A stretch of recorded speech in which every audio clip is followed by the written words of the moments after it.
week. Our pet vet, Dr. Sandy Norman, is here with the top 5 problems reported to the Poison Prevention Hotline. What is the biggest concern, Dr. Norman? Prescription drugs. Our pets get their prescription drugs. They're just fascinated by those bottles, and they may be child-proof, but they're not dog-proof, so they come off. So that's the number one thing is prescription drugs. Number 2 is insecticides.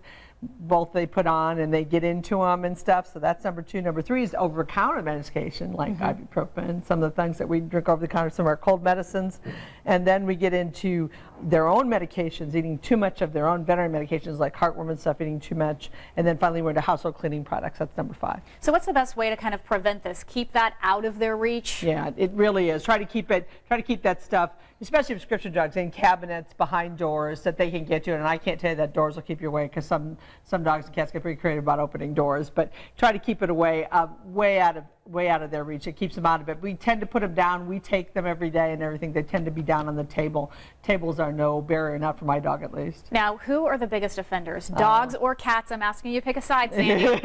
It's dogs by far. Okay. Dogs are just more curious. They rip open bottles of stuff. Cats are much more sensitive to toxins, much more sensitive to toxins.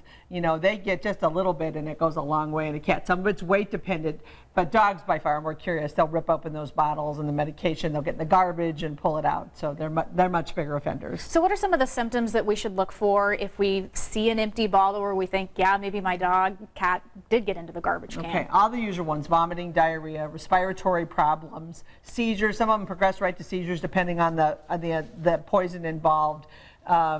Acting abnormally, drooling, any of those things. Any of those abnormal things, especially if you see an empty bottle. And then the most important thing by far is pick up that empty bottle and take it with you. Call the veterinarian, go right away and take the empty bottle and say, I think they ate this, drank this, or whatever.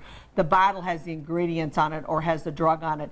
The veterinarian would be much more able to give appropriate treatment a lot of times if he has that bottle with that ingredient. And as a veterinarian, you know that that's going to be life-saving time too, right? That it just takes out the guessing work. What did they get into? Yeah. I don't know what's around the house. This is specifically the problem. Yeah, because when they come in, if it's non-specific, we just have to treat the symptoms. If we see they're in this, a lot of times we can call the poison control center, or we know what the antidote is. So it's very important to know what the ingredient is. We have 2 pets today that are available for adoption. Tell me who is available for a good home today. We have a cat and a dog. We have there's Miss Maxine. She's a domestic short hair. She's 2 years old. She's kind of a fussy little girl, but she's spayed, little calico looking thing, so if you give her friends a home. And then we have inquisitive look. Very inquisitive look. They said she's kind of, and then this is Oswin. Oswin's a 2-year-old pit bull terrier mix.